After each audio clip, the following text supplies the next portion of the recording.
Is your birth an illusion? What if everything you've believed about your existence, your name, your memories, your entire story, was built on a cosmic misunderstanding? It sounds impossible, maybe even absurd. Yet there's a perspective out there, whispered in spiritual circles and fiercely debated by skeptics, that you were never truly born. It challenges everything we assume about identity, purpose, and the nature of reality. This is not a fringe conspiracy theory.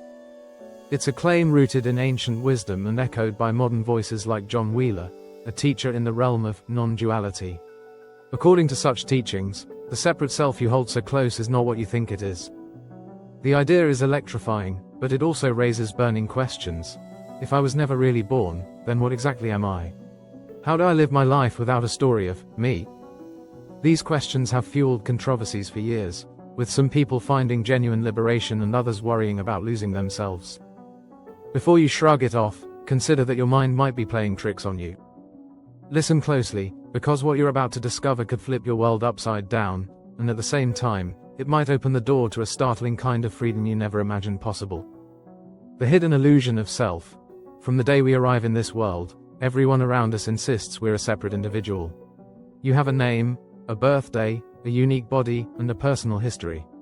Because we accept that narrative, we rarely pause to question whether it's fact or assumption. But there's a profound possibility that the self you think you are is woven together by habits of the mind, snapshots of memory, shifting emotions, and fleeting thoughts.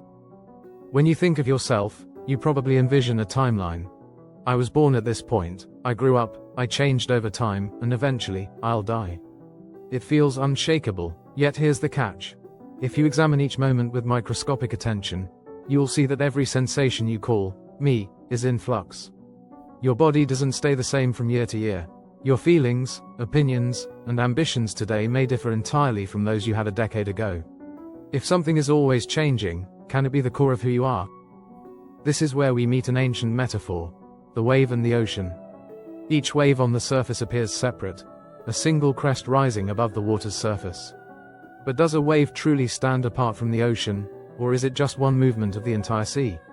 Similarly, you might see yourself as a self-contained wave, but if you look deeper, you'll sense the presence of an infinite ocean beneath every thought, emotion, and physical shift.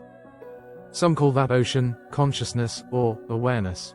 Non-duality teachers suggest you're not the transient wave that thinks, I was born and one day I'll vanish. Instead, you might be the vast ocean itself, limitless, always present, and never truly separate from anything else. As shocking as that might sound, it's only the beginning. You see, the real controversy starts when people begin to wonder, if I'm not this separate wave, then what am I? And if I had no true beginning, does that mean my entire birth story is a misunderstanding? The moment you ask that question, you step into territory that stirs intense debate. But hold on, there's more to this than abstract philosophy. Prepare to see how this single shift in perspective has ignited rumors, speculations, and outright accusations in the world of non-duality. Mind-blowing controversies in non-duality.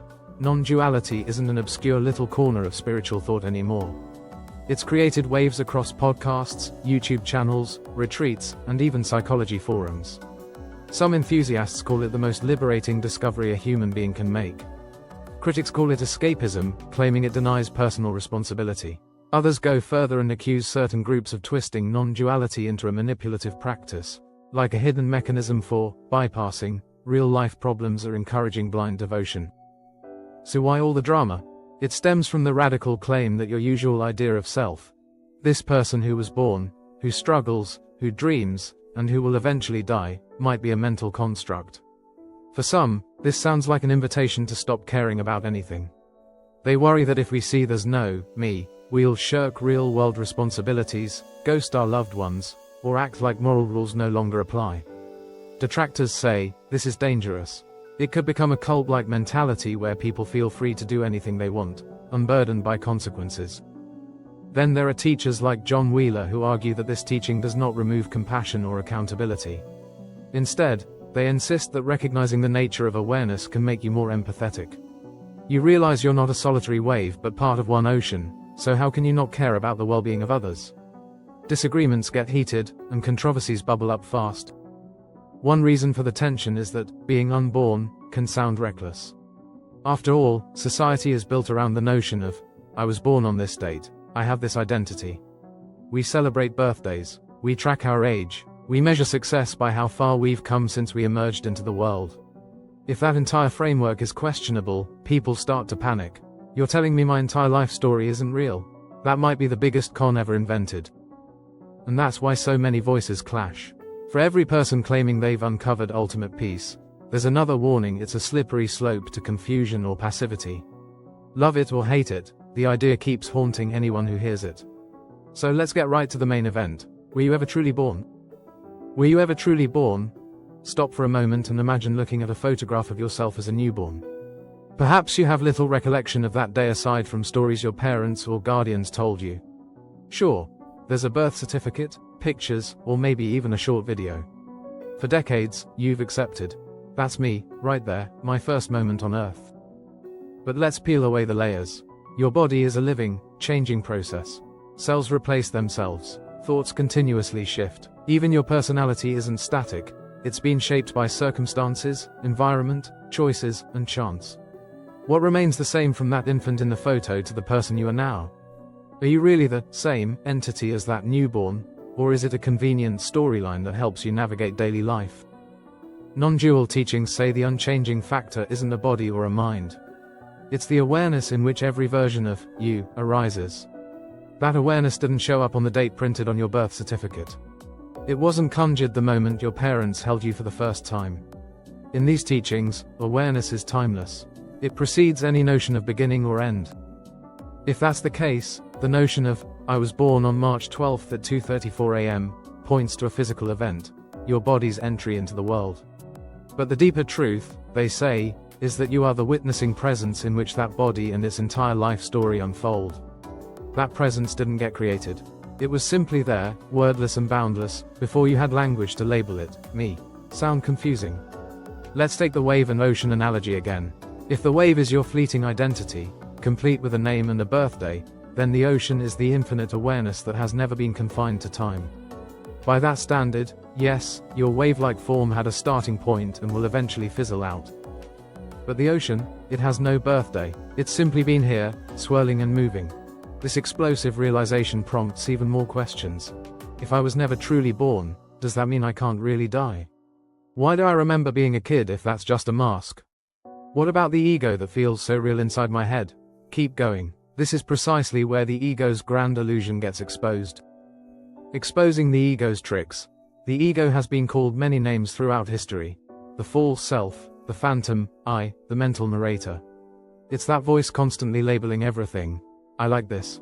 I hate that. I want more of this. I'm scared of that. It personalizes every experience, claiming ownership. This is happening to me. And so it seems we're a separate entity, navigating a big external world that's out to challenge us. Yet when you examine the ego, it becomes slippery. Where exactly does it live? You might point to your head, but that's just an assumption. Thoughts flicker and vanish, like sparks in a fire. If you look for the I behind those thoughts, you find nothing tangible, nothing you can grab hold of. It's as though you've been chasing a shadow. Ego doesn't want to be discovered as an illusion. It thrives on identity, on comparison, on fear. Some people even fear losing their ego. They think it keeps them safe. They assume it's their conscience or their navigator in life. But teachers like Wheeler insist the real you isn't the ego at all. It's the awareness that notices thoughts, sensations, and emotions. That awareness existed even before the word, me, entered your vocabulary. Here's a potent analogy. If you stand in front of a mirror, you see a reflection you call, myself. But that reflection is not you.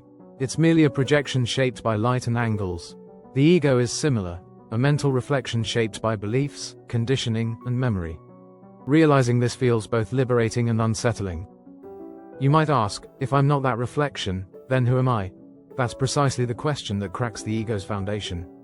Once you sense that the I is a construct, you can't fully buy into its drama anymore. Criticism doesn't sting the way it used to, because you see it's directed at an idea, not your essence. Fear loses some of its edge, because you see there is no permanent someone to protect.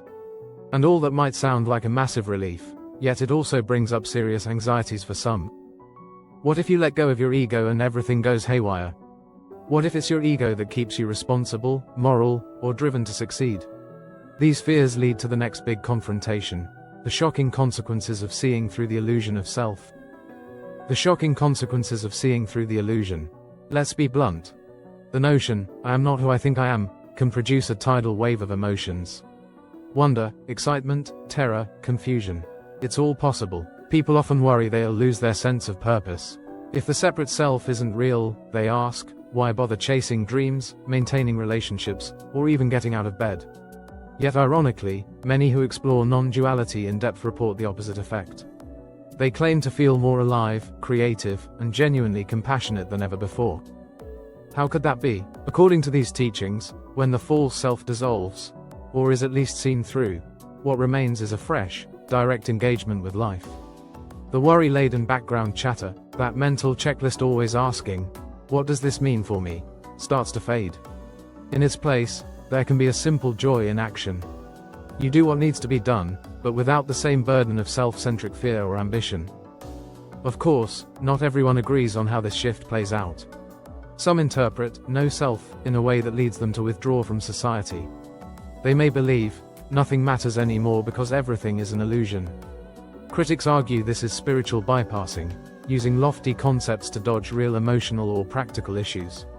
People in crisis might latch onto no-self teachings to avoid responsibilities or to rationalize destructive behavior. That's a real risk. But if taught and understood responsibly, seeing through the self can enhance your participation in life. Instead of draining color from your world, it can add new vibrancy. It's like going from a black and white screen to full spectrum color. You're not weighed down by insecurities about how you appear to others or what your status is.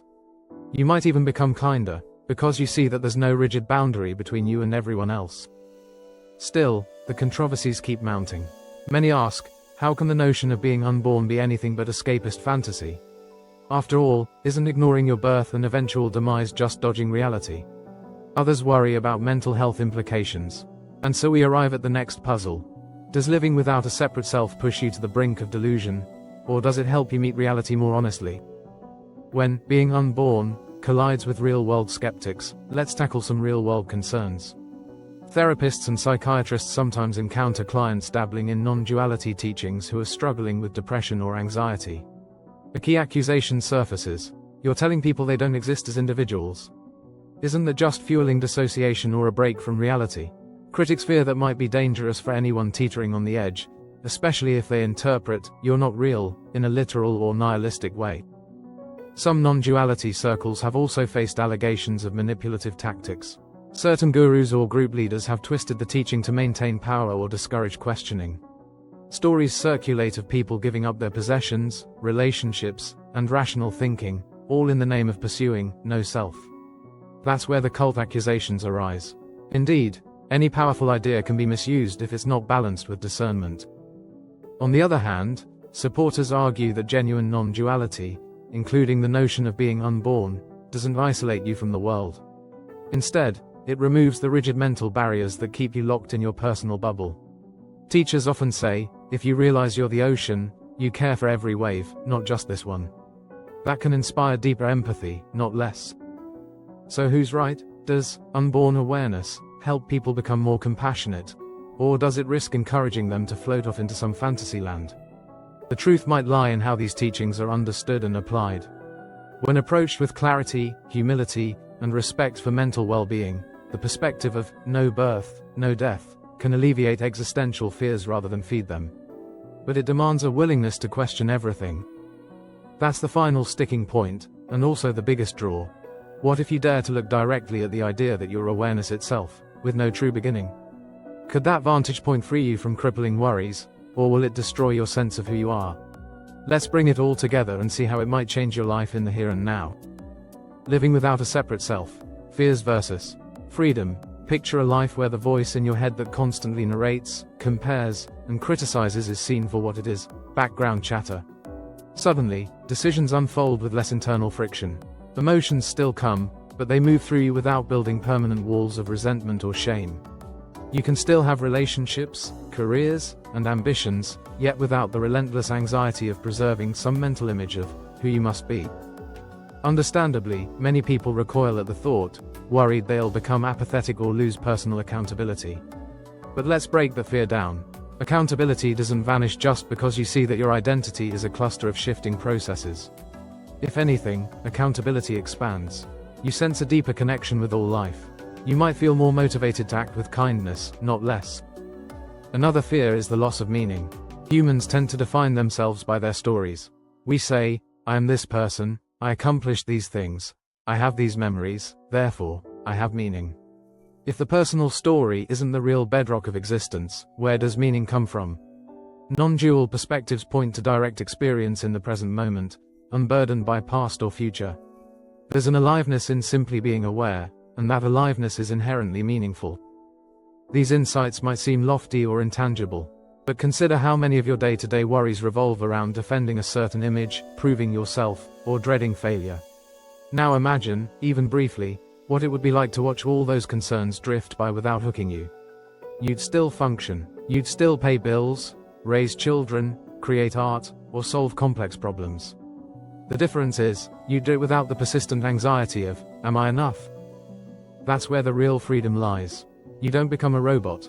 You become more human, more present, more open to life. Of course, doubts still arise. People around you might say, you're losing it. This is too weird. You need to snap back to reality. But if you've truly glimpsed that you're awareness itself, no criticism can uproot that understanding. As you move closer to the end of this exploration, you might wonder how to settle the final doubts and misconceptions. Let's address them once and for all. Doubts and misconceptions, your gateway to clarity. Doubt is natural. In fact, it can be your greatest ally when exploring a life-altering perspective. The mind wants concrete answers. It'll say, wait, if I'm not my thoughts and I'm not my body, then who's living this life? Another question might be, if there's no me, why does the world feel so personal? And the big one, isn't this just a fancy way of pretending reality doesn't matter? Here's the crux. Non-duality doesn't claim the world is unreal. It suggests your interpretation of an isolated I is the real illusion. The feelings, sensations, and experiences still happen, but they happen without belonging to a separate ego. Life doesn't stop. It blossoms into a continuous unfolding, seen by awareness, an awareness that was never born into time and therefore never truly threatened by it. Will I lose my humanity? Is another common doubt. The answer, from those who've embraced these teachings responsibly, is a resounding no. Instead, you may find yourself feeling more compassion toward others because there's no artificial barrier dividing me from you. If anything, the distances between hearts can shrink dramatically. Some fear, if I let go of my personal story, I'll forget who I am or neglect my obligations. But letting go doesn't mean forgetting. You still hold memories and responsibilities, but they're seen as part of life's flow rather than the sum total of your identity. You become like the sky watching the weather. Storms, sunshine, and clouds roll through, yet the sky remains vast and clear behind it all. Doubt often persists until you directly see the truth for yourself. No teaching, book, or teacher can finalize this for you. They can only point. Eventually, it takes a moment of inner clarity where you notice, I'm aware that I'm aware. In that moment, the entire puzzle of identity begins unraveling. That might sound mystical, but in practice, it's as natural as a quiet realization that the reflection in the mirror isn't you, just an appearance. The radical freedom of knowing you were never born. Let's circle back to our opening shocker. What if you were never truly born? At first, that statement might have sounded outrageous, like a denial of everything you hold dear. But as we've journeyed through these layers, exploring illusions of self, the controversies swirling around non-duality, and the implications of living without a fixed identity, you've seen that unborn isn't about dismissing your life story. It's about discovering the timeless awareness that gives rise to it. John Wheeler and others in this line of teaching emphasize that seeing yourself as unborn is the opposite of despair. It lifts the weight of existential fear, reminding you that at your core, you are not bound by time's relentless ticking. The self you typically protect and worry about, much like a delicate wave, will come and go. Yet the ocean of your true being remains vast, powerful, and untouched. That recognition has offered immense relief to many who struggle with anxiety, insecurity, or a haunting sense of emptiness. The biggest surprise might be that nothing outwardly has to change for this realization to dawn. You can keep your job, your daily routines, your passions, and your relationships. You simply recognize you're not limited to the body-mind storyline that says, I was born on this date, I will die on that date, and everything in between defines me. In place of that belief, you notice that life is unfolding through you, as you, in an ever-present awareness. Take a moment to let that sink in. Imagine you're standing on the shore, watching wave after wave approach. Each wave has its unique form and timing. But does the ocean itself ever truly begin or end? Does it cease to exist when one wave dissolves, or does it just continue in different patterns? That's the essence of who you are, according to the non-dual perspective. Not a single wave, but the entire ocean. As you leave this exploration, carry with you the possibility that everything you've identified as I might be a chapter in a larger, timeless story. Rather than losing anything, you might discover a freedom beyond words. No matter how wild or impossible that sounds, let it echo in your mind. Perhaps what you've heard is the truth you've always sensed but never dared to admit. You were never really born, and this realization might just set you free.